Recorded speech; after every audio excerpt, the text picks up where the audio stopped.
Days after his reform agenda aimed at boosting the economy suffered another major setback in the parliament, India's Prime Minister Narendra Modi used an annual speech to bolster his popularity rather by vowing to help poor, tackle corruption and combat poverty.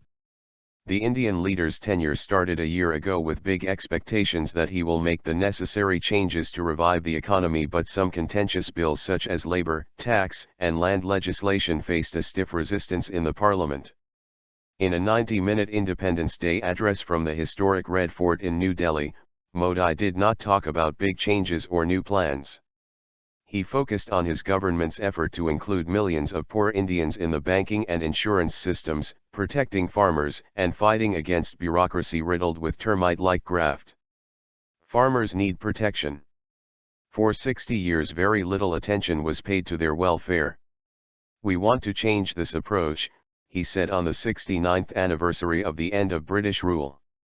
Modi set a 1,000-day deadline for every village in India to get electricity, urging state governments to link millions of households to the national grid.